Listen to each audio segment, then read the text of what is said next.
see this in the rebuttal. I would be in a state of shock if I did, which would make for actually an interesting, very interesting Q&A. I do not believe that all belief systems are equal. I do not believe that all moral systems are equal. I do not believe that all epistemic systems are equal. Relativism is a toxin. It undermines the emancipatory potential of reason and rationality and how we make better societies and better communities. And with that, our hope that we can be more humane and more just and more civil. Epistemic systems are not like pizza toppings. They're not subjective. They're objective. They're not matters of taste. They're not matters of preferences. There are better and worse ways of reasoning. I'm going to look at some of those today, and better and worse ways of reaching conclusion. The process some people have to come to conclusions have real consequences for real people. And I'm delighted to say that just recently, my government in the United States legalized gay marriage. That was a major, major step forward for human rights.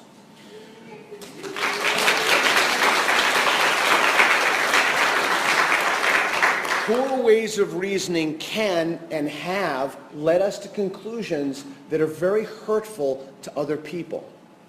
Miscegenation laws are another example of this. In the United States, for example, that was when laws against people of different races marrying, but it was specifically set up for laws to prevent black men from marrying white women. It is not a moral problem that certain people use ways to know the world that is less likely. People use processes of thinking about the world. That does not make them bad people. All that means is that they're more likely to be incorrect.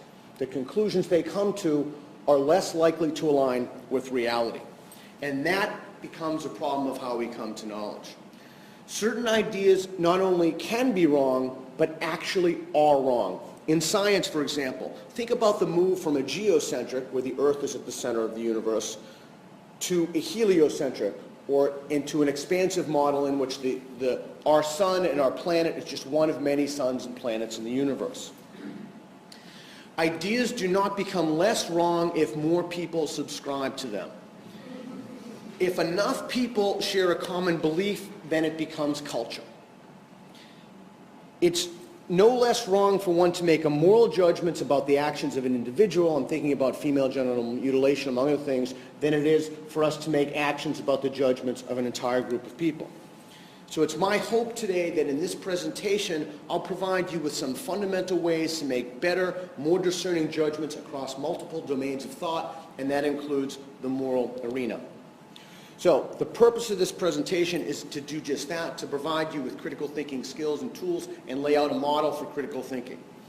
I will say that pieces of this presentation are not without controversy, and I'm expecting them to come up in the rebuttal, and we can talk about that. So I want to talk about how to differentiate truth from falsity, and to do that, in addition to the Q&A at the end, which we're going to have 15 minutes, I'm going to give you 3 techniques that you can use to immediately begin to discern truth from falsity. Let me begin by broadly defining critical thinking. Critical thinking consists of a skill set and an attitude. Here are the generally agreed upon critical thinking core skill sets. This comes from the seminal definition of critical thinking laid out in the American Philosophical Association's Delphi Report in 1990. It's the gold standard for critical thinking. Interpretation, analysis, inference, explanation, evaluation, and self-regulation. So I'm going to teach you tricks today to teach you how to bypass these traditional categories and get right to the meat of the matter. So that's the skill set. This is the attitude. To be a critical thinker, you need 2 things. You need a skill set and you need an attitude. The attitudinal component of critical thinking is important as well. So in my opinion, I'll give you what I think are the most 2. This is again a matter of some contention, but I will give you my opinion of what are the 2 most important attitudinal dispositions. The first is, are you trustful of reason? Do you trust reason? Is reason your go-to? Is that how you attempt to adjudicate problems? Do you formulate your beliefs on the basis of reason and evidence, and is that what you value in the process of belief formation? The second one, and the more I study this, the more I'm convinced that this is a root issue, a willingness to reconsider.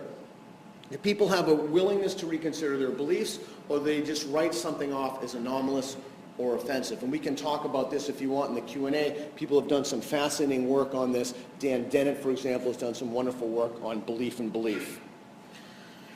Okay, so come on in. We have plenty of spaces. Before I tell you a quick story, I just want a show of hands. Who thinks it's more important, the skill set is more important than the attitude?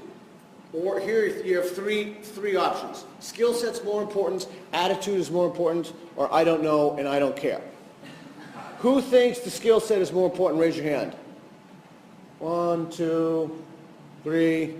Who thinks the attitude is more important? Holy moly, shamoly. Wow. Perth, Australia. Holy moly. Yeah, that is my opinion. I'm happy to talk about that. My expectation is in the rebuttal that I will hear that. It is my opinion that the attitudinal disposition is more important, but I will tell you in total sincerity that is a matter of controversy. Here is my argument for why it's more important. If you do not have the attitudinal disposition, it does not matter how good you are with the skill set because you won't apply them, specifically to questions that have emotional valence, or specifically to questions that are in the emotional arena. A quick story. My son once went out of the house without a jacket. And I said, "Oh, get your," kind of militantly, get your jacket on." And his mother said, "Oh, I said, you're going to get a cold." And his mother said, No, he won't get a cold. That's not true. That's a myth. I said, "No, it's not." So my wife is a board-certified physician and professor of medicine. But my first reaction to that was to say no. I do this for a living, I think about this all the time, and yet I threw up a defensive mechanism rather than saying, what I should have said was, "That's really interesting, how do you know that?" And hence the tour, the how do you know tour. How do you know that? It turns out she was correct and I was incorrect. Okay, so that remains a question that we can talk about, the attitudinal, and which I expect he will address, but the attitudinal and versus the skill set definition of critical thinking, and how do we make those evaluative judgments. So, when you talk about an attitude or a skill set, you're really talking about tools that you can use to discern make-believe land from reality. Subjective claims, I like this kind of music, I have this kind of taste, from objective claims about facts about the world. What I was going to say Fahrenheit example, but paper burns at 451 Fahrenheit, whatever the translation is. So we have objects fall at sea level. We've got that, sea level is the same. So that was kind of a joke. It wasn't that funny, but it was meant to be funnier. So it's talking about the difference between objective things, which are out there, and subjective things. So the basic critical thinking skill set you can learn in about 20 hours. The attitude, some people think it can't even be taught at all. And the problem is that those are difficult to assess in a classroom context, so most educators don't actually administer tests. It's very difficult to change somebody's attitude. And the reason for that is many people think that it's a moral virtue to hold certain beliefs. So they think it makes them a better person if they adhere to a certain line of thinking or a certain conclusion. I'm here to say in no uncertain terms that is not true. It makes you more or less likely to be correct in your conclusion, but it does not make you a better person for holding a particular view. And we can talk about specifics of that. So we can talk about, hopefully we'll talk about beliefs, but I want to give a primer for some of the things that will come up. Michael Shermer and others, who's the head of Skeptic Magazine, have talked about the brain as an engine of belief and what it means to believe something and what the difference between belief in something and knowledge of something is. I'm in 11 minutes, so what am I at, 10 minutes, Erwin? Yeah.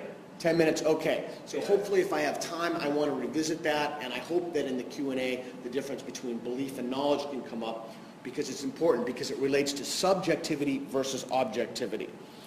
So the difficulty in helping people develop attitudinal dispositions and use critical thinking skill sets is not only that they think that holding a belief makes them a better person, but if there's some emotional component to holding a belief, people are less likely to revise that belief. And now remember, belief revision is one of the core components of the attitudinal disposition for critical thinking. Belief revision, a willingness to revise one's beliefs. So I personally struggle with this constantly. And I think if I gave you one story of the cold, here's another very, very quick story. I was in the car driving my wife down from work on a massive hill, and I was tapping the brakes, and my buddy, who knows a lot about cars, I've never even opened the hood of my car, said, what are you tapping the brakes for? And I said, it saves the brake pads. He said, no, it doesn't. I said, yes, it does. I fell for it, right? I shouldn't, that was, as much as we know this, that's the difference between knowing and understanding and using this in our lives. All right, technique number one, a very simple question, and hence the whole tour. How do you know that? How does someone know that? You can never go wrong by asking that question. That's the first question you should ask when you evaluate any claim. When you hear the rebuttal, when you hear anything, how does somebody know that? There are more reliable and less reliable ways to coming to conclusions. So when you ask somebody how do they know that, you're bypassing the idea that you're looking at the conclusion, and what you're really doing is looking at their reasoning. Don't worry about conclusions. What happens when you think in terms of conclusions is that you match your own conclusions to somebody else's conclusions. That's when your epistemic problems begin. You shouldn't be doing that. You should be thinking, always asking the question, how does someone know that? That way, you won't get trapped in a picture of reality that you think is true. So there's some really interesting literature on this about how people like people who are like themselves, and people like people when their conclusions accord with their own. But genuine intellectual work is difficult and it takes time. And the way to do that is to look at the process for how someone knows that. So in terms of conclusions, here are some conclusions that people have. Think in terms of processes. How does somebody know that? Why would somebody think that? Great first technique. So we know for a fact that there are good and bad ways good and bad reasons for holding a belief. Here are some bad ways to hold a belief. Somebody told them. Somebody told me that. Somebody, my aunt, the priest, the internet. I saw it on the internet. I saw that on the internet. Before it used to be, I saw that on television. Everybody knows that. Everybody in my community believes that. Well, what if you're specially situated? It doesn't matter. So the popularity of a claim is not evidence of the truth of a claim, nor is the conviction. Conviction in a belief is evidence of nothing but conviction. Your conviction in a particular conclusion does not increase the likelihood that that conclusion aligns with reality. My dog told me. Okay, that's my dog Teddy. I put that in there just in case someone was harboring some relativistic notions that there really aren't bad ways to come to a conclusion. My daughter has finally accepted the fact that Teddy does not speak English. And so as a result of that, she would always tell me what Teddy wants. So think in terms of processes, in terms of methods of reasoning, and not in terms of specific conclusion. And when you ask someone, how do they know that, it helps you avoid thinking about conclusions and instead go back to the processes of knowing. So beliefs that are formulated as a result of these processes that one can rely upon, are less likely to be false.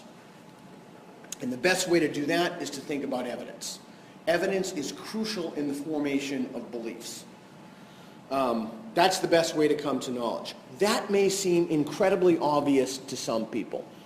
However, it is less obvious to other people.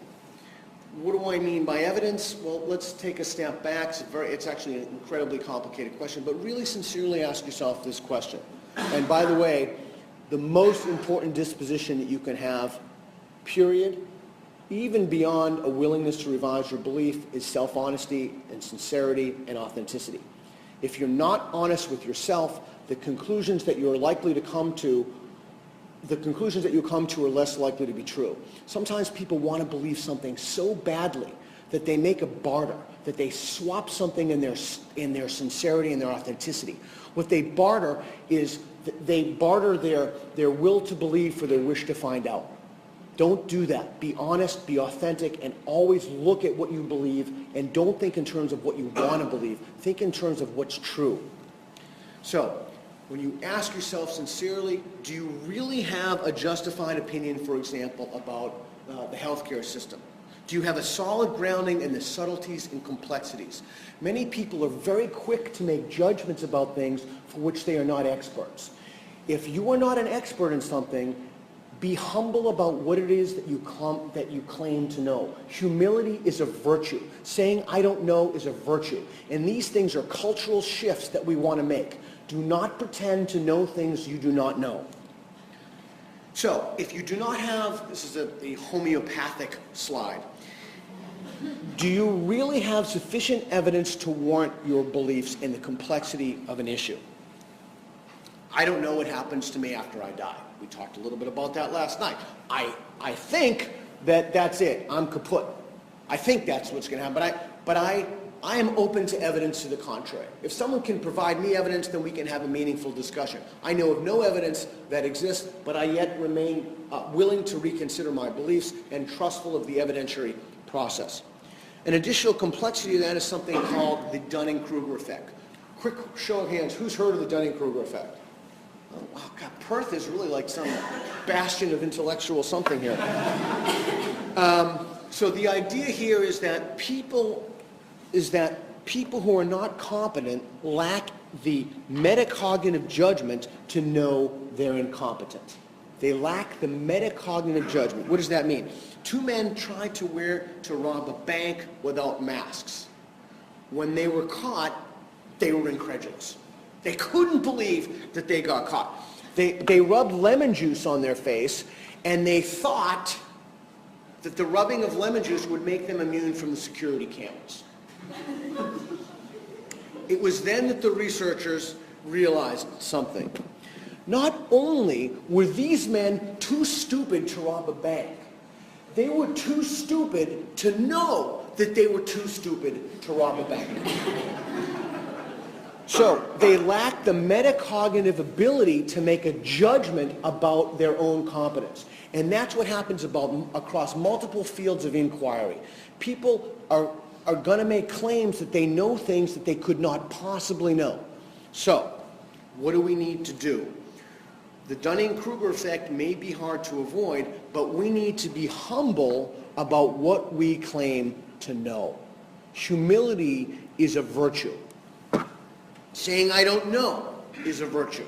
When someone asks you a question, a great answer to that question is, I do not know the answer to that question. Do not pretend to know things you do not know. That is the toxin to critical thinking.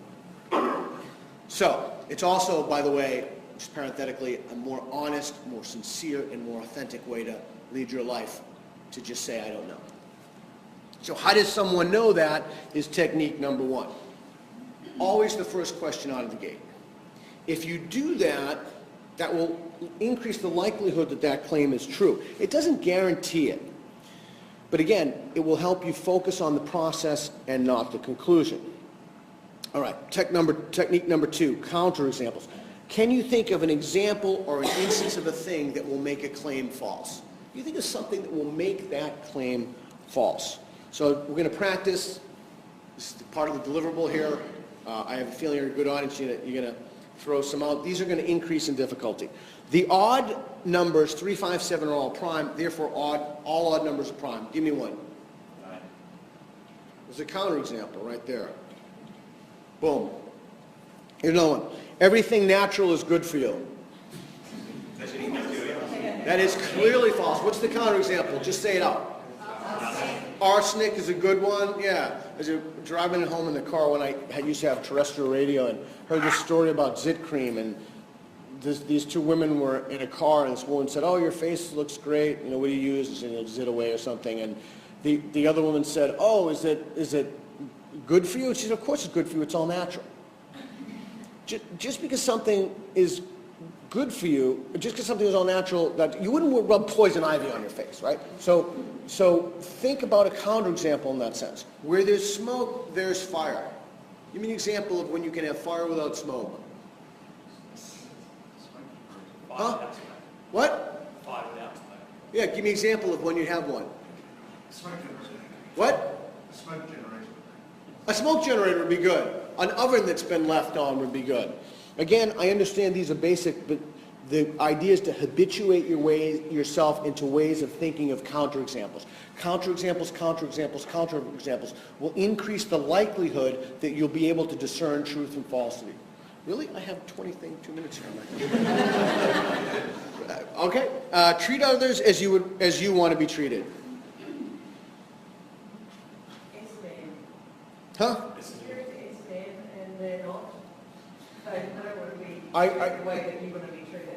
Yeah, I was thinking like sadomasochism or something like that. Justice, we're going to have to hurry up because I'm running down on my time. Justice is paying your debts. Plato talks about this in the Republic. If a man comes to you and if you loan him a butcher knife and he's crazy and he wants the butcher knife back, you give him the butcher knife.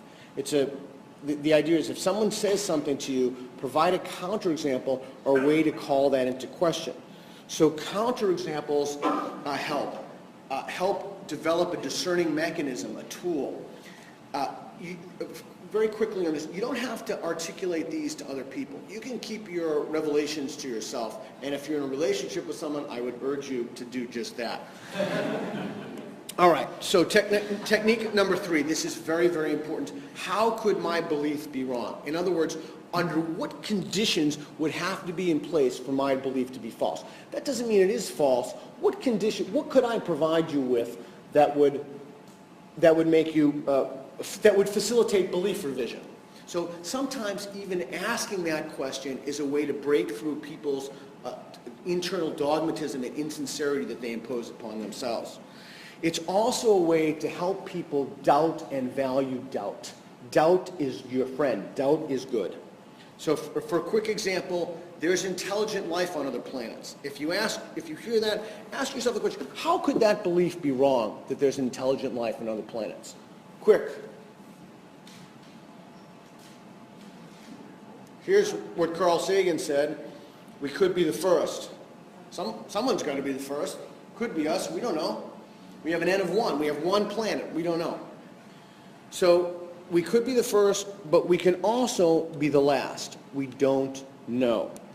So to quick review about what we've covered today, I said I framed the purpose of critical thinking as a way to enable you to discern truth from falsity. My own opinion, I have given you the 3 tools that I think are very important from having researched this and written about this and taught it. I'm very interested to hear what the rebuttal is to that, and I will tell you with the absolute utmost sincerity, I am completely willing to change my mind based upon the value priority of those, or maybe those ideas aren't right whatsoever, and I can truly tell you from the bottom of my heart, not only will I be thankful for that, I'll have to buy him drinks, because he has prevented me from holding a conception about reality that was not accurate. And when people help us this way, we thank them. We're not mad at them. It's not vituperous. We should be grateful. So the third one, reason and reconsideration. Okay, so those are the 3. So ask, how does someone know that? What are the counterexamples of that? How could that be wrong? And with that ends the Critical Thinking Crash Course, and I thank you very much for listening to that. And one thing I would do very quickly is I'm going to remove this, so it's going to take me about a minute to transfer it to Andrew's computer. So thank you, everyone.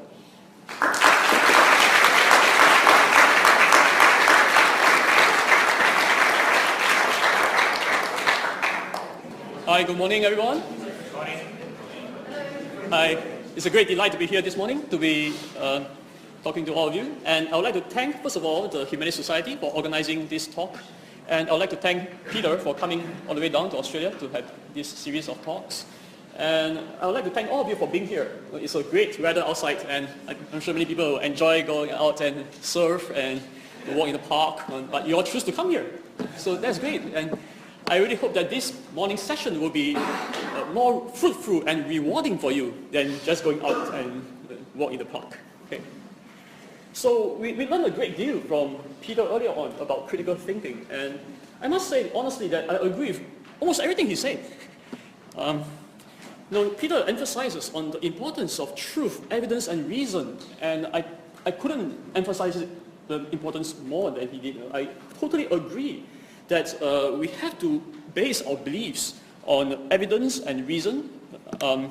There's so much nonsense out there in the world, so much false beliefs, and we have to be very careful that we don't base our beliefs on feeling, or wishful thinking.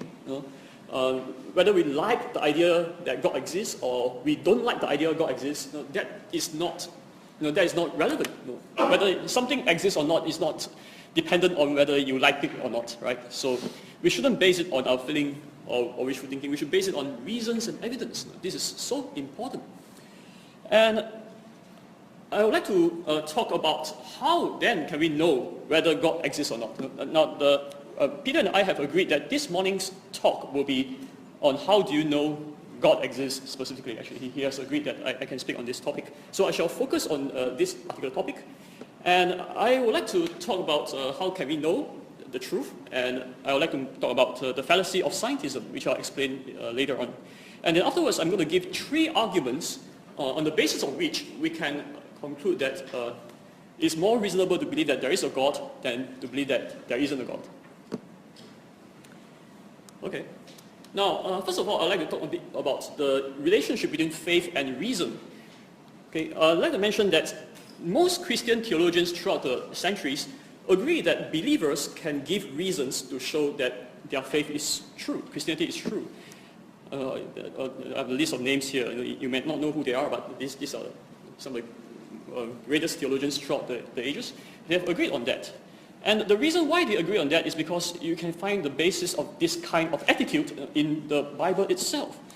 There's a widespread misconception that faith and evidence are mutually exclusive. Well, but this is not how Christians should think about faith. Now, I agree that many Christians do think about faith as without evidence, but that is not how that's not how Christians ought to think about faith. Now, when we look at the Bible, we see proofs, evidence mentioned throughout, from the Old Testament to the New Testament. It's all there. The word proofs is mentioned here in Acts chapter 1, verse 3. In 1 Corinthians chapter 15, verse 6, it talks about empirical evidence for the resurrection of Jesus. He apparently appeared to more than 500 people who saw him. So these are supposed to be evidence. Now, Peter, in his book, quoted from Hebrews chapter 11, verse 1, as evidence that Christians think that faith is without evidence. But actually, when we read Hebrews 11, verse 1, in context of the whole book of Hebrews, we actually realize that evidence is actually mentioned in the book of Hebrews as well. So, for example, in Hebrews chapter 2, verse 3 to 4, it mentioned that God has testified to the preaching of the message of salvation through signs, wonders, and various miracles. Now, I understand that some of you here might not believe in miracles, okay, but that is beside the point. The point is that the earliest Christians, the reason why they believe in the Christian preaching is because they think that they saw miracles, they saw things that can only be explained supernaturally, and they took that as evidence for thinking that their faith is true. So it is not the case that they just believe blindly, without seeing anything, but they think they saw Jesus alive, and they took that as empirical evidence for thinking that what they believe is true. So it is not true at all that Christians, according to the biblical authors, think that faith is contrary to evidence. On the contrary, throughout the Bible we see believers mentioning various kinds of evidence for their faith. And so if Peter would want to define faith as exclusive of evidence, then I must say that I don't have that kind of faith. I don't have that kind of faith, and neither do the biblical authors have that kind of faith. So now some people might ask, if we have evidence for thinking that something is true, then why do we still need faith? Some people might think, if you have evidence, then why do you still need faith? Well, I can share an analogy, right, from my experience as a medical doctor. I used to work as a medical doctor before, and in medicine, as a doctor, I practice evidence-based medicine. Okay, so we give medicine where there's evidence to show that it is a good medicine. Now, suppose my patient come to me, and I prescribe him the evidence-based medicine. Now, if my patient do not wish to trust me, he reject the medicine, okay, He do not wish to trust the medicine. He do not wish to take it. Okay. Well, it's very obvious that he won't get well, right? He won't benefit from the medicine. He won't benefit from it. Okay. So, while there's evidence to show that the medicine is good, the patient need to trust me. He need to take the medicine in order that he can benefit from the medicine. And in this way, we see how evidence and faith can both coexist. They are actually complementary. So it's similar for the case of the Christian gospel. So the Christian can argue that there's evidence for thinking that the Christian gospel is true, that God exists, that Jesus rose from the dead. But in order that we may benefit from the gospel, we need to accept it. We need to believe in it. We need to trust it in order that we can benefit from the gospel.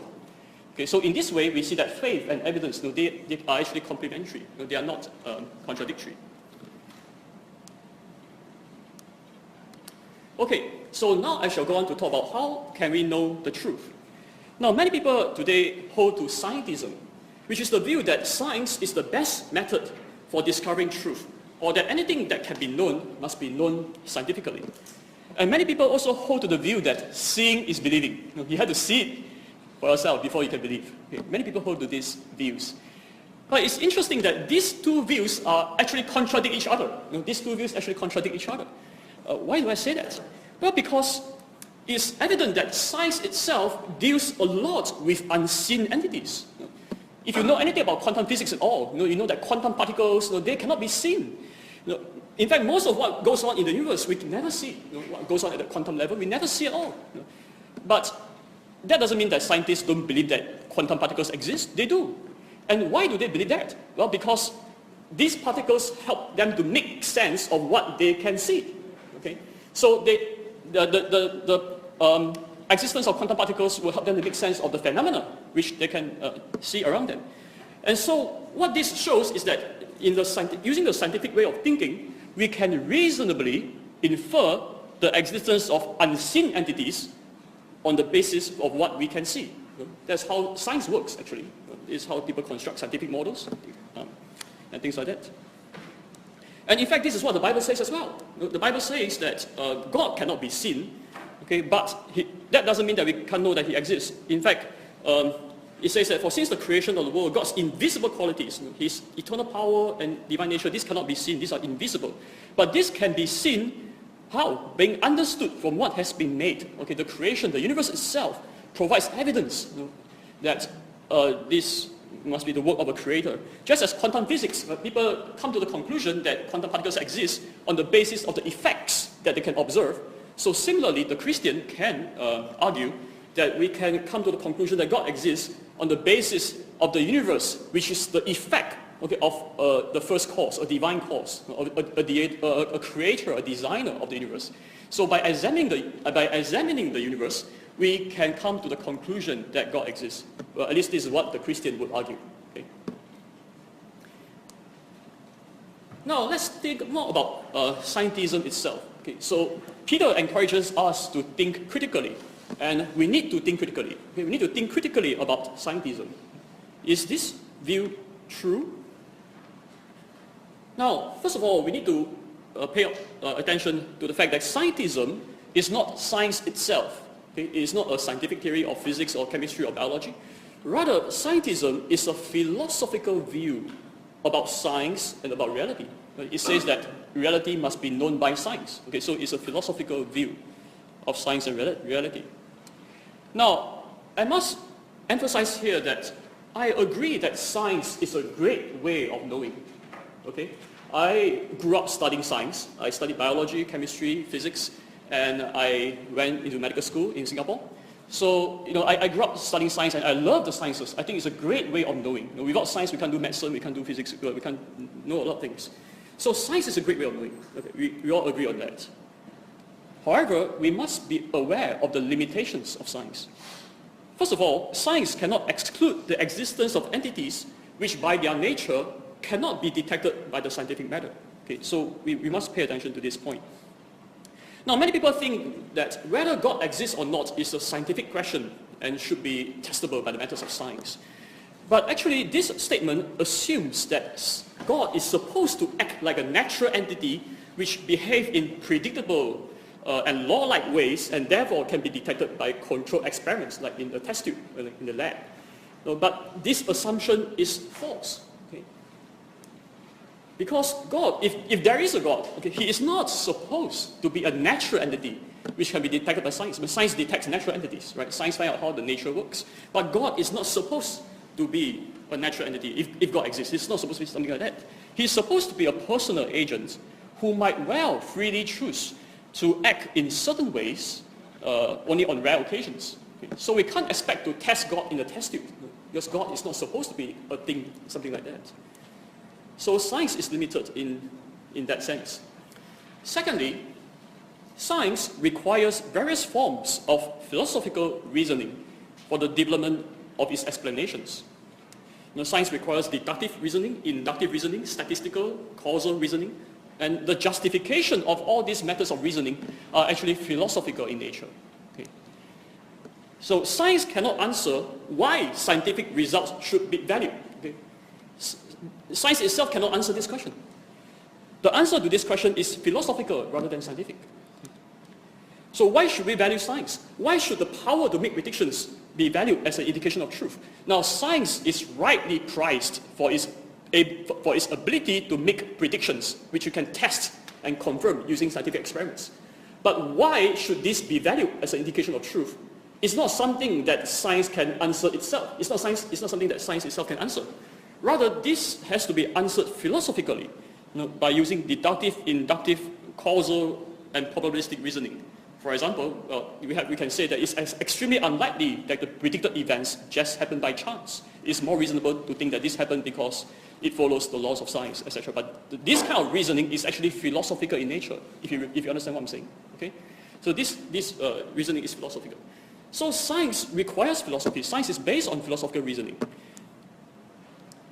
And when we think critically about what are the criteria for a good scientific theory, George Ellis, who is a well-known cosmologist, he lists down all these criteria, which I'm sure many of you will be familiar with. I'm sure Peter will be familiar with this criteria. Internal consistency, logical tightness, explanatory scope, etc. And Ellis mentions that these criteria are philosophical in nature. Okay. They themselves cannot be proven to be correct by any experiments. Rather, their choice is based on past experience combined with philosophical reflection. Okay. So this is how scientists build their theories. It's based on past experience. These criteria are based on past experience and philosophical reflection. So what this indicates is that there is more than one way of reasoning. There's more than one way of knowing. Science is a great way of knowing. Okay. But philosophy is another way of knowing about things. And historical reasoning is also another way of knowing about things. Now, when he talks about past experience, now how do we know what happened in the past is true? Well, we have to use historical reasoning to find out what happened in the past, on the basis of which we can construct, we can think inductively and come up with the best explanation for the phenomenon. And this is how science works. So science is based on philosophy and history. And science is a way of reasoning, but so is philosophy, and so is history. So there are various ways of reasoning. And which types of reasoning we use depends on what we are trying to find out. Okay? So if we want to find out how the universe works, okay, how our human body works, then of course we have to use scientific method. Okay? But if we want to find out whether there is a transcendent entity beyond the physical universe, beyond the natural world, beyond the natural universe, then we have to use philosophical reasoning. Because as I explained earlier on, this is beyond the realm of science. Okay? Science can only test the natural realm. It cannot tell us about if there's anything beyond the natural realm. And so we have to go by philosophical reasoning. And this would include deductive reasoning, inductive reasoning, causal reasoning, all of which is required by science itself.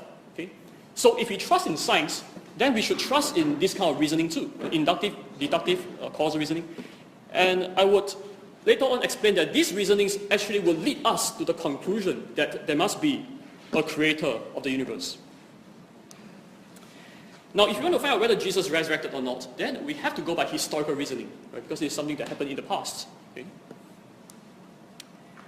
Now, Peter mentioned that in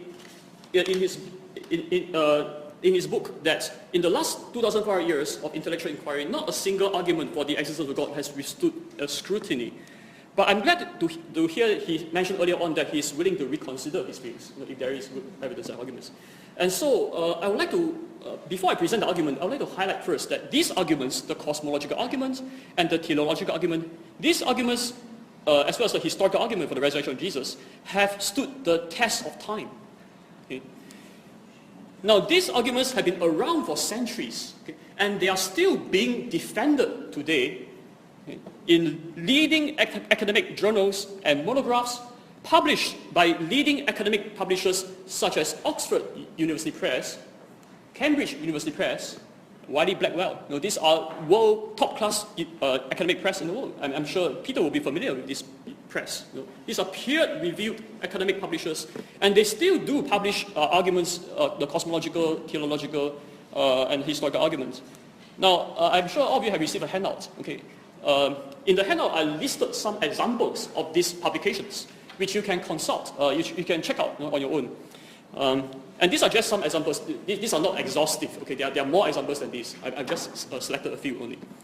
And so, for example, this article by John Polkinghorne in the Oxford Handbook of Science and Religion, it talks about the teleological argument for the existence of God, and so on and so forth.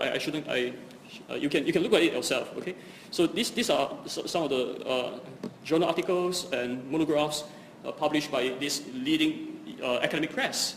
And I would like to ask Peter, which academic peer-reviewed literature has defended the existence of the Easter Bunny?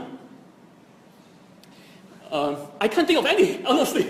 And which peer-reviewed literature has defended the existence of the flying spaghetti monster? Or the existence of Zeus? I can't think of any.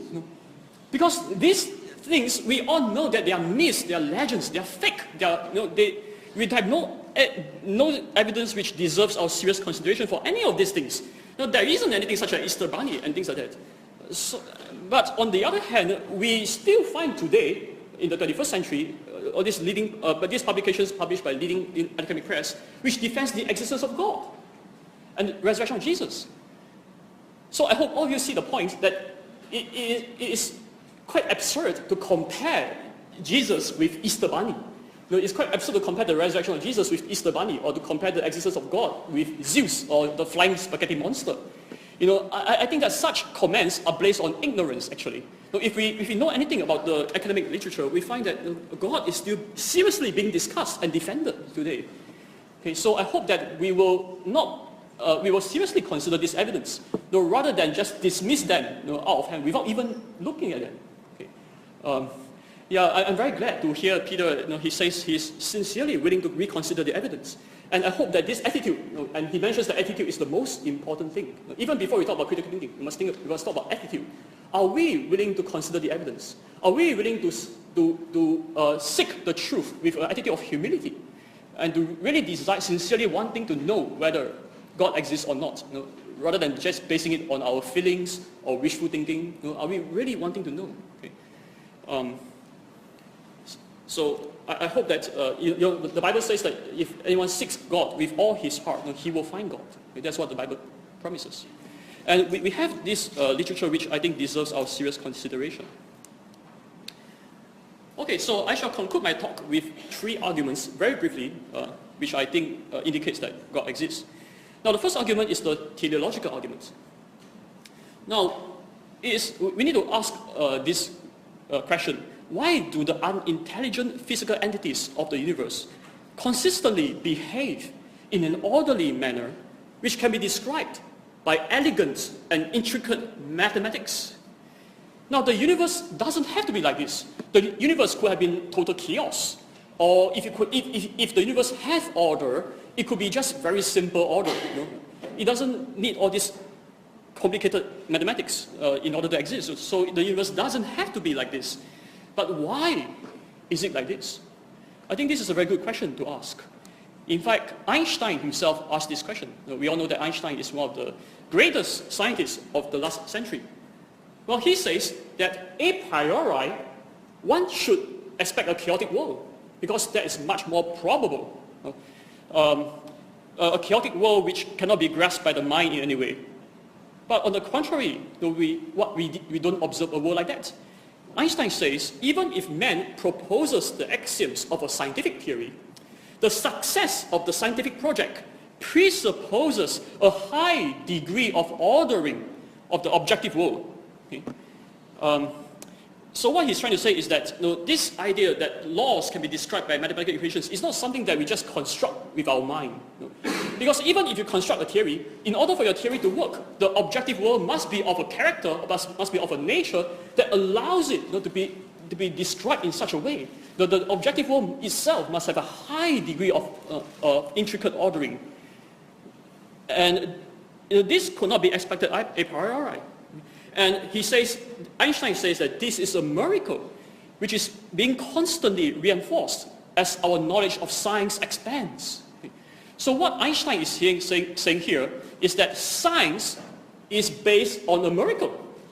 Science is based on the miracle that our world, our universe, can be understood in a rational way, which the laws of science, the universe behaves in an orderly manner which can be described by all these incredibly elegant mathematical equations. We see all these equations here, which is incredible. It takes a genius, super genius, to work all these things out. But the objective world is of a character that allows this to happen, and is how incredible, intelligent. There must be an intelligent mind that is behind the universe, in order that the universe is like that, because we can't expect this a priori. So John Polkinghorne, who is a leading quantum physicist at Cambridge University, he says that scientists feel a genuine wonder at the rational beauty thus revealed to their inquiry. Science itself can offer no explanation of why the universe should be like this. Science can only discover that the universe is like this, but science cannot answer why is it that the universe is like this. But the fact of deep and satisfying cosmic intelligibility does not seem to be something that should be treated as just a happy accident. So the complicated equations that we saw earlier on, these should not be treated as just a happy accident. The universe just happened to work like this. So science surveys a world which order makes it appear shot through with signs of a mind, the mind that's behind the equations. And the religious believer can affirm that this is indeed so, because it is indeed the mind of God that is revealed in the works of creation. Okay, I only have 5 minutes. Okay, 10 more minutes? 5. Oh, I'm running out of time. Okay, so I don't think I have time to talk about the historical arguments, which is a pity. But I shall finish off with the cosmological argument. Okay, does cosmological argument ask the question, where do everything come from? Where do everything around us come from? It's a very good question to ask. And some scientists, well, all scientists today basically agree that our universe has an explosive beginning at the Big Bang. Okay, but where did the Big Bang come from? Well, some scientists today think that the Big Bang came from nothing, okay, which is what Lawrence Krauss suggested. But what these scientists mean by nothing is quantum vacuum, which is not non-being. It's not absolutely nothing. Rather, the quantum vacuum is something that has energy. It's called zero-point energy. It contains energy. And so we need to ask, where did this energy come from? And how could such an energy lead to the formation of an orderly systems after the bang? Now think about this. If you have an explosion, what will you end up with? Most likely chaos, disorder. If you have an explosion, things will just become more messy. But what happens after the Big Bang is that we end up with incredible systems. The solar system at the macro scale, and the quantum systems at the macro level, at the micro level. So how could a random explosion lead to all these incredible systems? It's very unlikely. It's unreasonable to think that a random explosion will lead to these systems. So it's more reasonable to think that this explosion, the Big Bang, is not random. It's an intelligently engineered explosion that we end up with, after billions of years, with all these remarkable systems that we see. It's incredibly well engineered. Now, the cosmological argument states that there cannot be an infinite regress of cause and effect. Why? Because if the past were infinite, we would never have reached the present point in time. Why? Because the infinite is too big. Actual infinite is too big. You cannot traverse it by a sequential process. So for example, no matter how many generations have passed, one more can still be added. So you cannot traverse an actual infinite. And therefore, there must be a first cause to the universe. Now, the first cause must be uncaused, being the first. And the first cause must be beginningless and timeless, because whatever begins to exist has a cause. And the infinite regress, and time itself has a beginning. So the first cause cannot be something in time. The first cause, being beginningless, must be timeless. And also the first cause must be initially changeless, because an infinite regress of change is impossible, just like an infinite regress of cause and effect is not possible. And so the first cause cannot be a quantum system, because a quantum system, according to science, is always moving, always changing.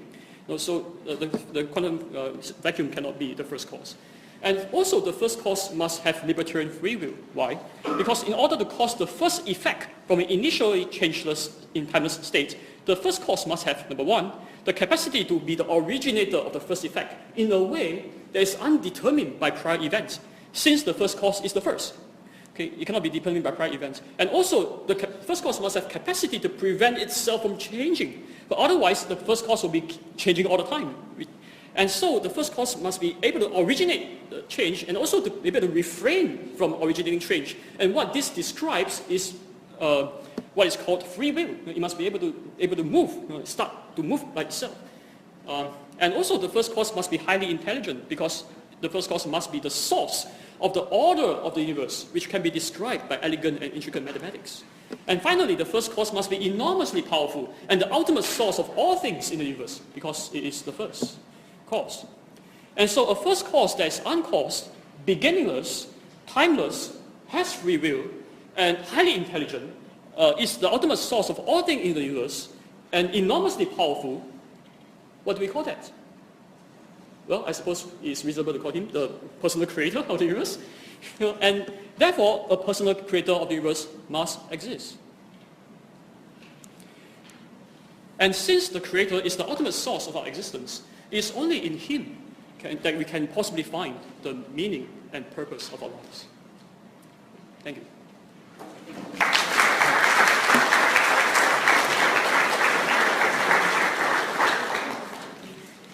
Well, thank you. Pardon me? I'm sorry. Okay, yes. I don't bite. I'm confused. Maybe you'd help me. So I'm happy to talk about that, and I will give you my word. I'll answer your question that you asked me directly. I'm confused, though. I thought you were going to give a counter to my presentation.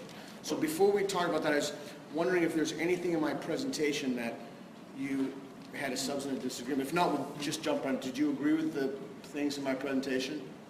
No, on the contrary, I think I agree with almost anything, everything that I can think about, that I can recollect. There you have it. That's pretty good, right? Yes. So, especially the point about reconsideration of your position, I think that is so important. So we're two people have radically different views, and we'll find out that, but we agree upon. Yeah. Okay. So thank you. I want to answer your question before I start off. Sure. So there was a lot of stuff up there, obviously, and I think you and I could sit here for a decade, right, and talk about that. But I'll do the best. I don't think we need so long. Okay. I'll do the best that I can to address that. Okay. So you said, which academic peer-reviewed literature defends the existence of the Easter Bunny and flying Sumerian monks? So is the implication in that question that if the more peer-reviewed journals that engage a subject, the more likely it is to be true? Oh no, I don't mean to say that at all.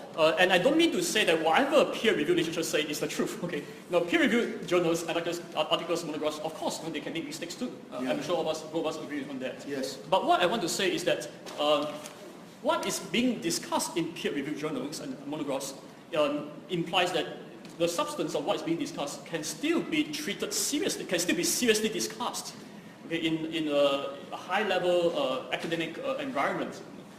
So it's still being treated seriously. We can still seriously discuss whether this is true or not. So it's not something that has been refuted. It's not something like the phlogiston theory or geocentrism. I can't find homeopathy. Yeah. But these things, they are not being defended in peer-reviewed literature today. Why? Because this has been refuted long ago. But the existence of God is different. It's still, I don't think it has been refuted. It's still being seriously discussed and defended in all this literature today. And so, So I certainly don't want to put words in your mouth, but you don't believe that Muhammad received revelations from the Archangel Gabriel from God, or do you? No, I don't. Yeah, but there are a lot of journals, like the Journal of Islamic Studies and such, that take this question seriously. Do you take it seriously that Muhammad received revelations? Okay, now, of course, there are articles, monographs, which talks about the history of Islam. They say that according to Islamic tradition, this is what they believe. Okay? But this is different from saying that there is good historical arguments to show that the resurrection of Jesus happened, which is a different question, you see. It's a different question about saying what is, it's a different question about saying what is it that some traditions say happened, and whether there is good evidence to think that it really happened. These are two different questions.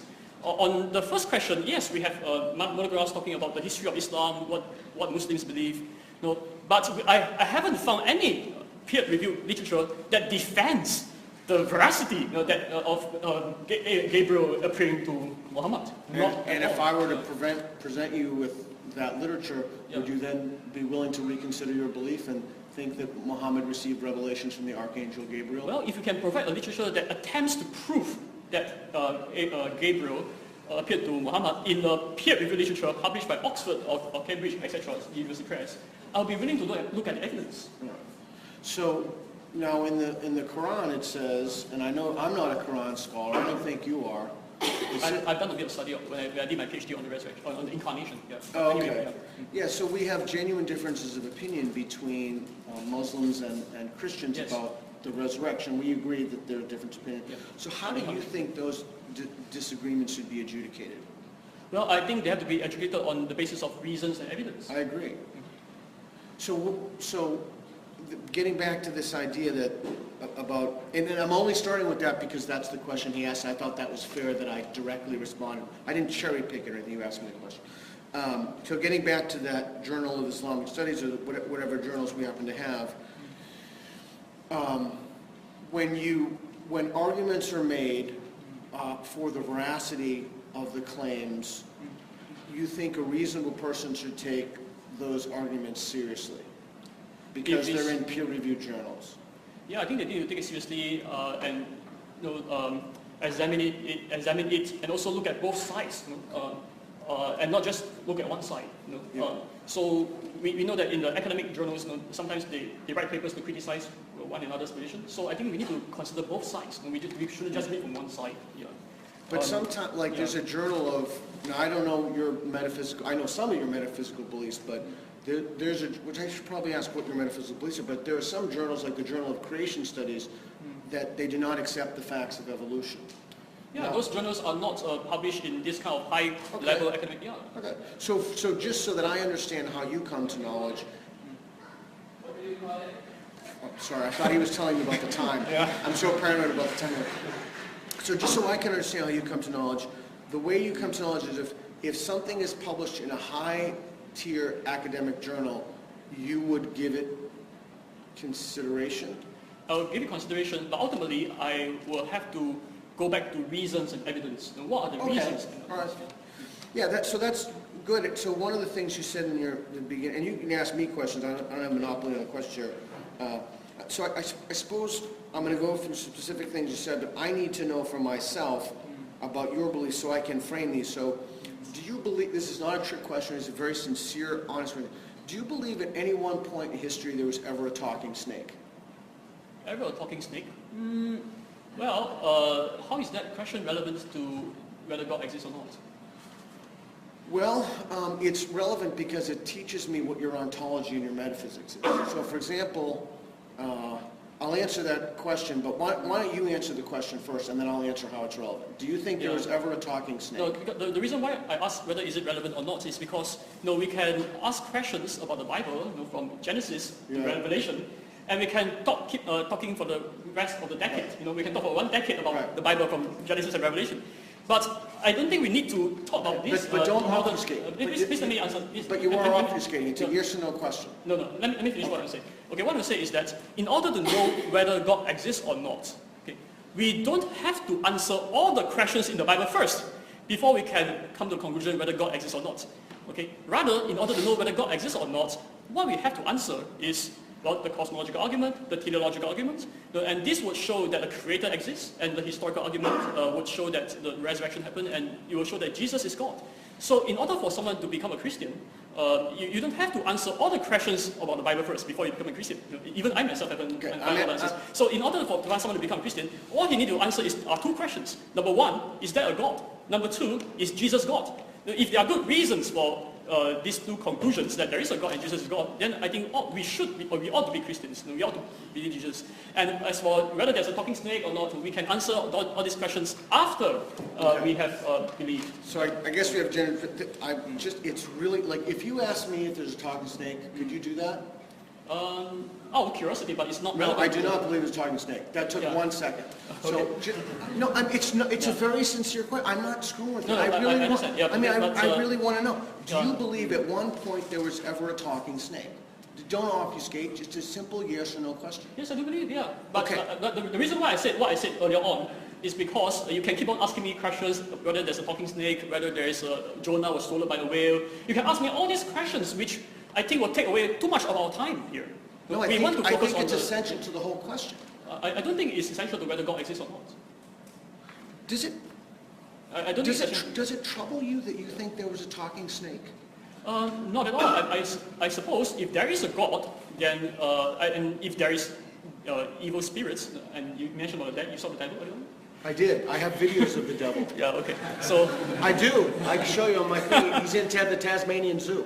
And so if there is a God, and if Jesus is God, and if Jesus tells us that there is evil spirits, then I suppose evil spirits could have the power to possess a snake and make it talk. I mean, yeah.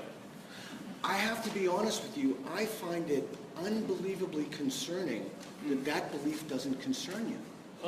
Not at all. I think it's perfectly consistent with the belief that there is a God. And No, that, I think evil spirits. that, yeah, I think that's. I like you. We had dinner. I really do like you. Yeah, I like you too. And I think I think you're sincere. I think that is a delusion about the nature of reality. Why? Well, if I walked outside, look, if you walked, let's really be honest here. Anybody in this whole world, if they were to walk outside tomorrow and start raking their garden, you have gardens over here in Perth, and there was a snake, and it was like, knock it off, jackass.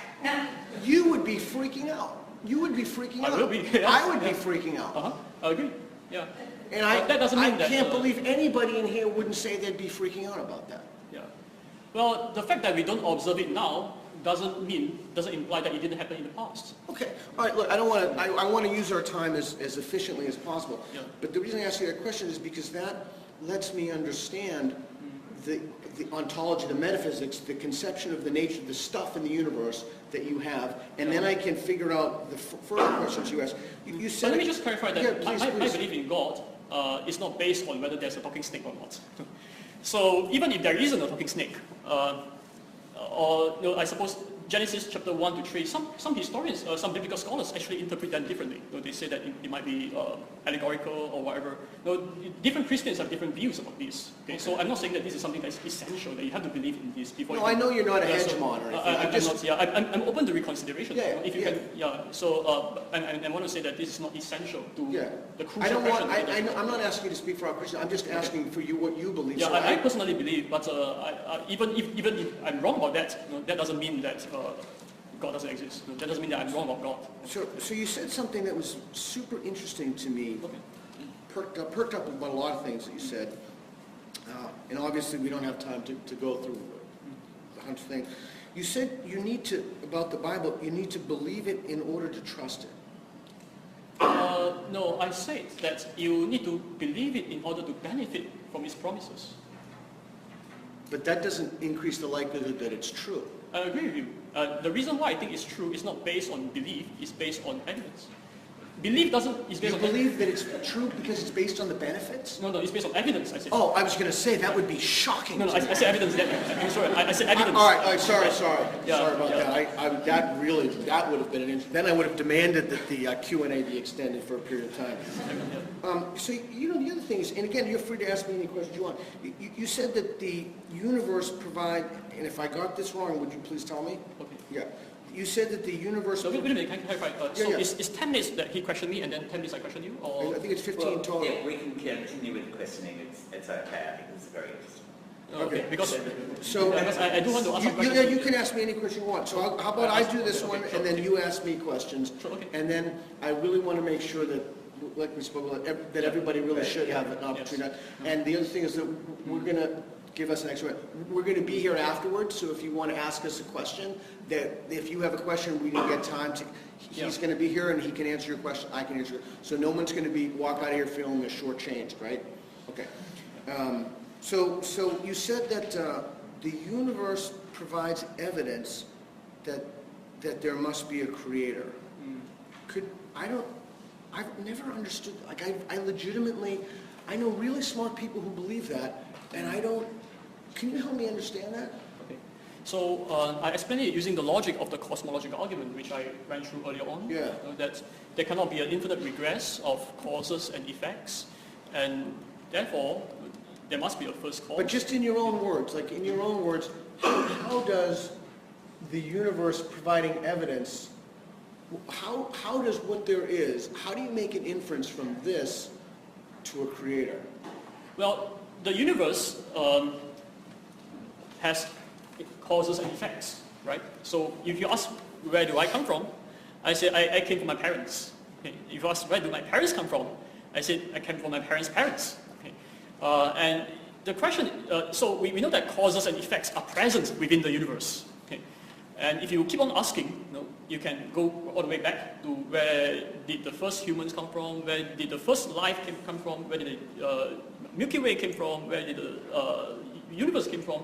We can keep on asking, and we need to ask whether is it possible to have an infinite regress, okay, or not. And I think that there are good reasons for thinking that an infinite regress is not possible, and therefore there must be a first cause. And the first cause must be of these properties. That's the column. So if I could show you that was not true, okay. And I'm not saying I can, but if I could show you in the remaining time we have, because I want to make sure you get to ask me questions as well, would you change your mind about it? Yeah, I will change my mind about the column, yeah. Okay, so maybe we can have a conversation about that. Sure, yes. It's up to you. Yes, I would like to, yeah. Okay, so before we have that conversation, maybe we should go over it one more time for everybody to make it clear? Is that okay? Just so that everybody knows what we're talking about? Sure, yeah.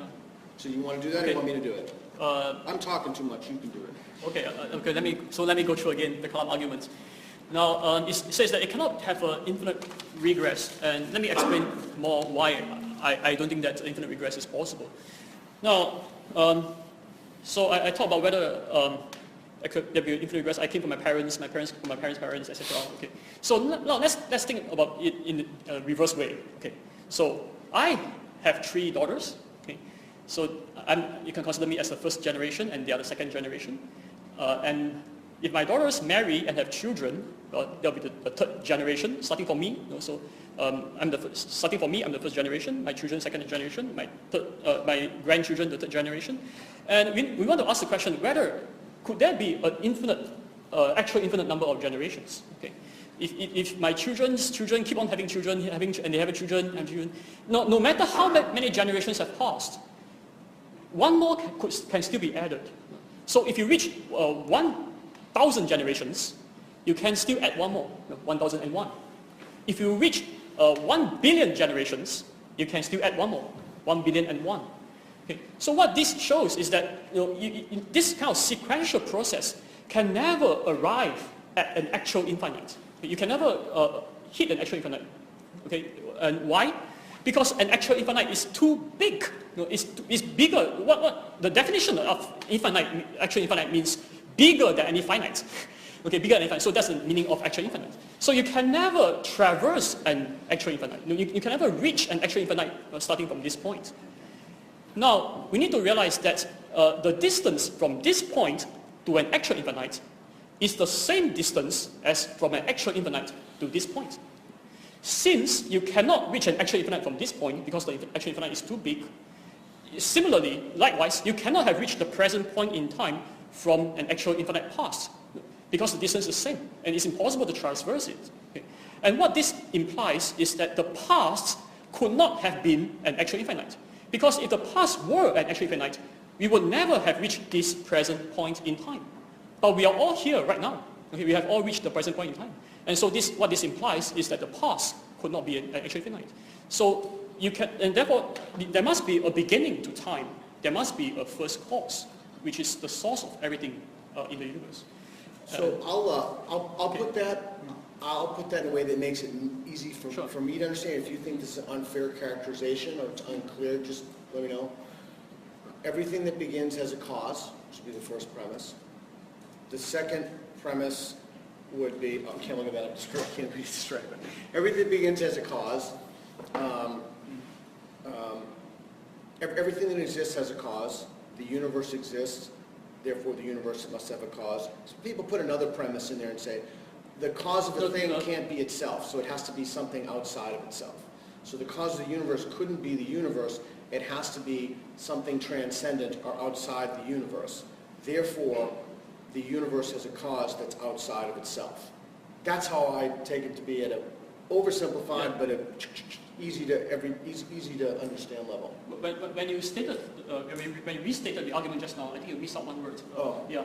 So you said everything that begins to exist has a cause. The universe exists, and therefore the universe has a cause. Yeah. I think what you missed out is that the universe transcendent. No, the universe begins to exist. Well, see, that's why I was looking for markers here, but I was going to write that on the okay. thing, but we don't have any. I don't think we have any markers. Okay, so I guess we don't need them. If that isn't clear, just come up afterwards or ask in the Q&A, and we can explicate that a little more. So we talked last night at dinner. A few things.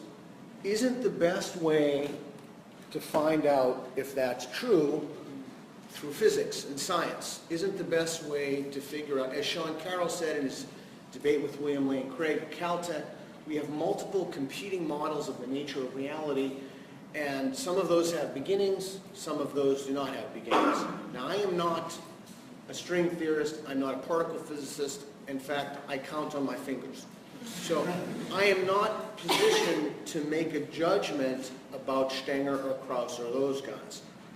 What I am saying to you is that we have very, very smart people, much more intelligent than myself, who have genuine differences of opinion about the nature of causes. So if you look at the Kalam, I'm going to give you three possibilities right now. One, Lawrence Krauss's possibility that the universe popped in from nothing, a universe from nothing. Again, please don't ask me to explain that to you. It's way above my head, and I'm not going to pretend that I know something I don't know. Two, the late Victor Stenger wrote a book, God in the Multiverse, in which he said that there is an infinite number of Big Bangs happening at an infinite number of times throughout the cascade throughout all time, backwards and forwards. Three, there was some kind of a council of creators or an individual creator. Now, I'm going to give three arguments, and then I'm going to give another way to conceptualize the problem. We cannot, if we are honest and sincere with ourselves, and we do not start with the conclusion there is a creator, we simply cannot assign probability values to that, given that we have some incredibly smart people like Krauss, like Stenger, Victor Stenger is now deceased, like Krauss and Stenger, who were atheists, who had radically different views about how the universe began. So we have a genuine difference of opinion of people who actually know about physics. So given that, why would you privilege one interpretation over another? Thank you. That's a very good question. And the first thing I want to say is that what you have just said is based on the assumption that this question must be answered by science. Okay, but I think that this assumption is false. As I explained earlier on, there are different ways of reasoning. There's scientific way of reasoning, there's philosophical way of reasoning, and in fact science is based on philosophy. Okay, so philosophical way of reasoning needs to be taken seriously. In fact, the criteria for a good scientific theory are also philosophical. The criteria are philosophical. So it is wrong to assume that we must look to the scientists for answers. This is the first point I want to say. And the second point I want to say is that, let me finish. But the first point is important. Your first point is important. Yeah, let me finish. Okay. Let me finish, and then you can reply. Yeah. Okay. So the first thing I want to say is that scientism is false. And the second thing I want to say is that yes, we have very smart people who disagree, about these. Yes, it's true, but we also have very smart people who hold on to the cosmological argument as well. In fact, many of the most brilliant thinkers over the last thousands of years, including even in the modern era. Now, some of them, many of them, still hold to the cosmological argument. In fact, I mentioned that the cosmological argument is still being seriously defended in top-tier peer-reviewed journal articles and books. So this argument has stood the test of time, and it has been believed by many highly intelligent people as well. So this is the second point I want to say. And the third point, I'm losing track here, so you can give me another one, but then I won't be able to address them as we go on. Oh, okay. I still have a few more points to say, but okay, I'll let you reply. Yeah. So just because a lot of people have believed things doesn't make it true. I mean, I agree. we just had large hadron colliders and particle physics. We've made more progress in the last 10 years in particle. And again, I'm not a particle physicist, but don't you think that the way to answer that question is through the tools of science and through physics will provide us with the answer to that question, not theology? I never said theology. I said philosophy. But you can't reason to a conclusion without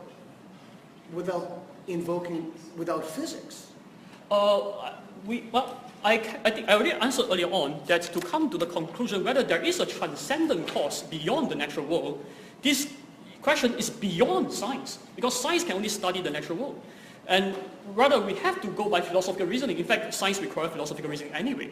So based on philosophical reasoning, based on inductive reasoning, we can come to the conclusion that there must be a first cause. Okay, wait a second, because that you threw a lot in there. So, but we have evidence, we have reasoned evidence from people who disagree with each other, who would normally be nice bedfellows. Do you have that expression here, bedfellows? Who would normally be nice bedfellows, who have used the tools of science to offer us different explanatory models for the nature of the universe. I don't understand how you can discard that. Like William Lane Craig discard. The only way you can discard that is either one, if you have incredible knowledge of particle physics, or two, is if you've started with your conclusion first and then reasoned backwards. No, I think the way we can come to conclusion is to go by reasons and evidence, and we have to understand the limitation of science on the one hand, and also understand that cosmological models, scientific models, are judged on the basis of philosophical criteria, which I mentioned earlier on.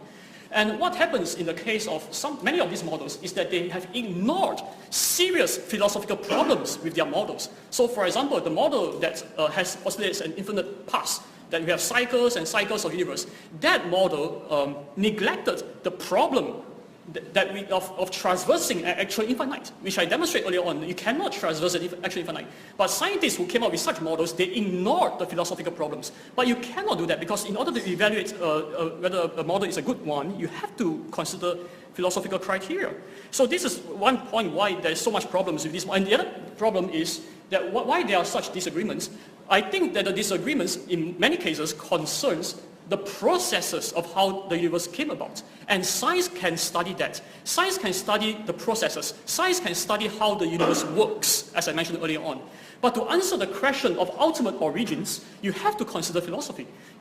Because in order to back the question against the transcendent creator. And so scientists have discovered the universe has an explosive beginning. Science has discovered the process by which our universe came about. It's through the Big Bang. So science can discover processes like this.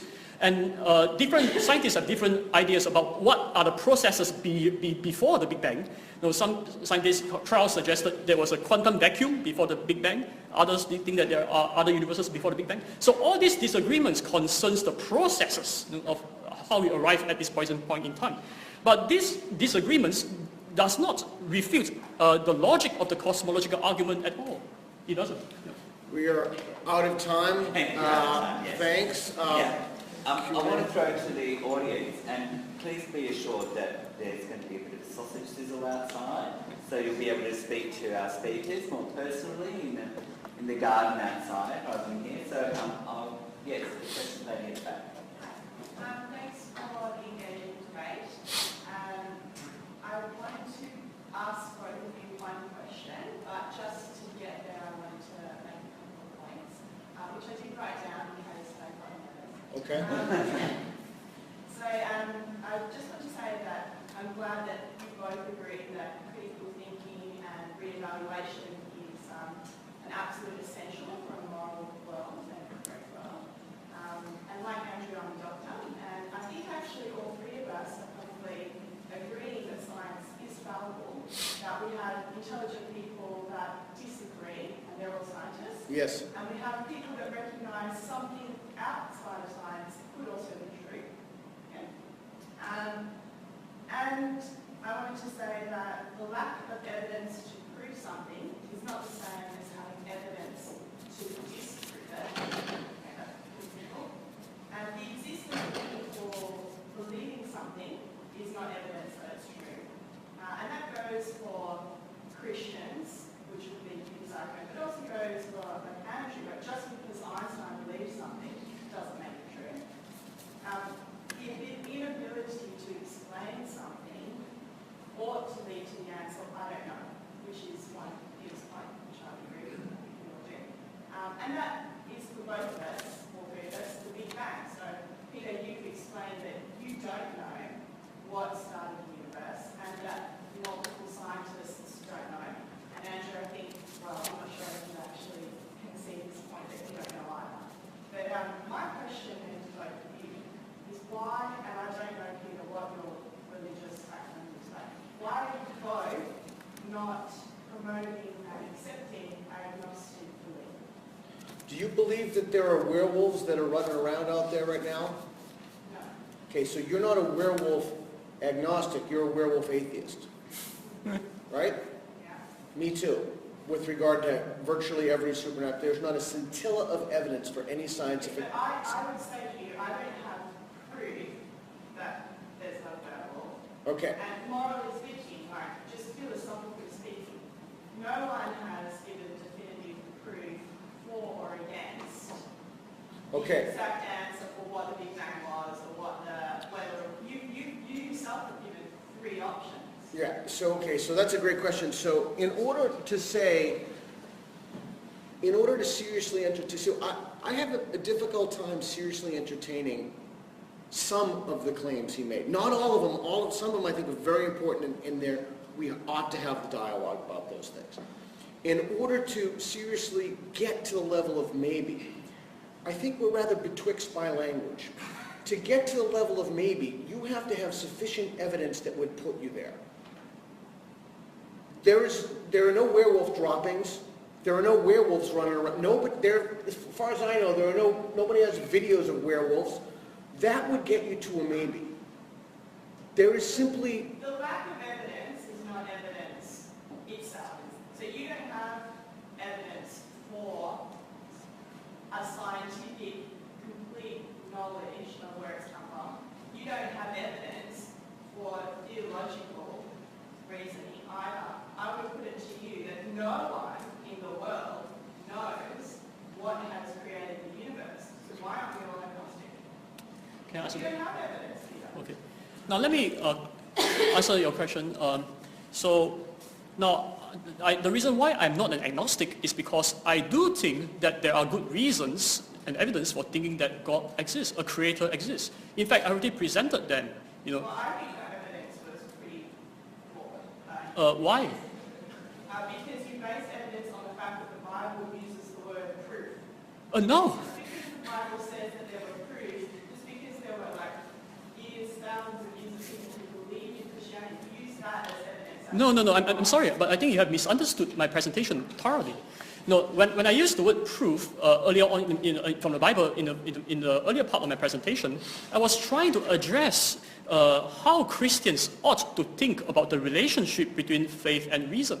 No, and so that was to address that. But when I actually go on to show why I think that God exists, I did not use the Bible at all. No, I started from philosophical premises, the cosmological arguments, that you cannot have infinite regress. That was your argument at the end, which actually I thought that there were quite a few good points in that. Okay. But So, you got to a point which you got down with your argument line. You got to a point where you said, therefore he must have been intelligent.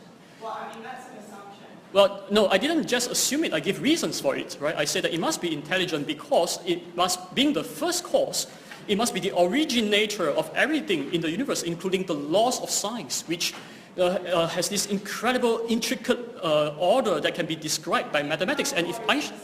Sorry? Say you assume something has to have free will, and you assume something has to be intelligent. No, I didn't just assume it. I give reasons for it. No? And so this argument is not based on ignorance. No? Rather, it's based on reasons. I'm actually not having a problem with either, like, well, I'm having kind of both opinion. I just don't think that there's evidence that either of you or anybody in the world has.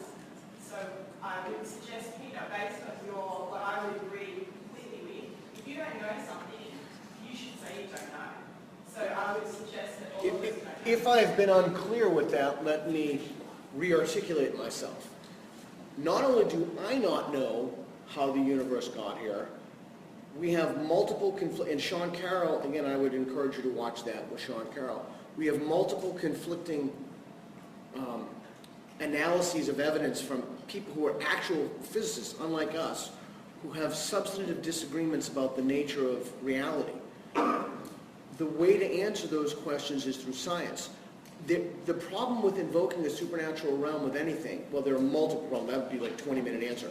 But one of the problems, we simply do not have any evidence, not a scintilla, nothing to lead. I have as much evidence to think that there is a supernatural realm as I do to think that there's a four-legged green, or seven-legged green monster who created it. There's just no evidence for it. And if I were given evidence, then I would change my mind. But there's no evidence for the supernatural. Are you an agnostic or you an atheist? What? Are you an agnostic, an atheist? What's I've never liked those terms. If I were forced to take, if you said you have to self-describe yourself, I'd call myself an infidel. Can you continue the discussion outside? We just need some other people who've got some questions as well. Rowdy. Yeah, this is a question for Andrew. You talked about the impossibility of infinites. I'm just curious, do you believe that there are an infinite number of positive integers? Well, given that they are mathematically defined in terms of addition by recursively. So yes, that's right. I do believe that there are actually infinite integers, but we have to be very careful here. We have to make a distinction between abstract actual infinite and concrete actual infinite. Now, what you're talking about, integers, these are in the abstract realm in mathematics. But I don't think that you, in the concrete world, you can actually traverse an actual infinite, and I've already explained the reason why. sure, but I mean the same philosophical problem that you have, because I mean time is not a physical thing in the same way. So I mean the same traversal problem would apply surely to that. So you could say that because you can never add an infinite number of times, you can never get to an infinite number of positive integers. Wouldn't the same argument apply in that? Oh no, my belief in that there is an actually infinite number of integers. Yes, I think that we can conceptualize in an abstract realm that there are all these integers out there, but that doesn't mean that you can actually traverse them in the concrete world in a sequential process, one after another. It doesn't work. Thank you. Very with a hand up. Nice and loud for me. I'm deaf in this ear. I wanted to ask about the cosmological argument and address my question to Andrew, and thank you both for your very interesting presentation. My issue is with the very first premise of that argument. I would like to know why you believe the universe must have a cause, and what you mean by universe. Are you talking about the universe that we're currently occupying, or universe pre-Big Bang? Yeah, thank you. This is a very good question. And in fact, when I formulated the argument differently from William Lane Craig, if you realize. Craig talks about the universe, right, having a beginning. And that runs in, and Peter also formulated it that way. And I think that runs into difficult problems about how we define universe, as you mentioned. So I actually avoid this problem by actually not using the word universe at all in my presentation, if you realize. I talk about there cannot be an infinite regress of cause and effect. And therefore, there must be a first cause. So regardless of how you define universe, or whether there's a universe before this universe, there must ultimately still be a first cause. But what is the first cause causing? Well, the first cause caused the first effect, which could be the beginning of time itself, which could be another universe before our universe, what have you. Okay, so this first cause that you're referring to has caused something, and that thing is then has like catalyzed everything that comes after Yes, that's right. Yeah, yeah. I gotta say, But why must there be a first cause? Why does that happen? Why is it not possible for there to be no first cause? Why is that necessary? Because I've already explained that it's impossible to traverse an actual infinite concretely, and therefore there must be a concrete entity which is the first cause. And see, I'm not sure what you mean by infinite there either, because for the universe pre-Big Bang, there was no time. Cause and effect don't work the same way when you don't have time. So you're trying to apply a characteristic of the universe we're currently in to an entirely different environment that doesn't operate by the same rules. Yeah, okay, so you mentioned that there is no time before the Big Bang. Now, this is based on the assumption that the Hawking-Penrose model is correct. No, but that model has been challenged recently by various people, including Lawrence Krauss, Sean Carroll. All these people, they think that, the Big Bang, there could be something else prior to the Big Bang. Okay, so it's not necessarily timeless. So there are different views about this. But in any case, even if it's timeless prior to the Big Bang, let's assume that Hawking-Penrose model is correct, then what you have will be a timeless state, which actually is consistent with the Kalam argument, which says that the first cause must be uncaused, beginningless, and timeless. So what will exist is a timeless entity, and that brings about the Big Bang into existence. I have to, I'm sorry, I just have to address that. This is a ridiculous conversation. No, it is. It's a ridiculous conversation because we are not situated to make these judgments. It's like a Dunning-Kruger effect. We need to be more humble. I mean, take a step back for a second and think about what we've just talked about for 10 minutes. Just let it percolate. We are talking about something that is so far astray from our areas of specialization that we are forced to conclude that there's pretending to know things we do not know. You could not possibly know that. Oh, It is just because you're in the same way that I couldn't know how to crack a safe. But the difference is that there's an actual safe. The difference with medicine and having, you said you have faith in medicine in the beginning. Well, there's an actual doctor. There's a blood test you can take.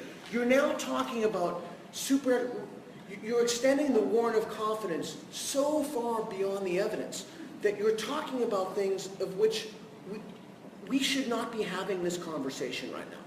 No, I disagree because, as I said earlier on, the question whether there is an ultimate first cause or not can be decided philosophically. So we don't have to look at the scientists. I already explained this earlier on.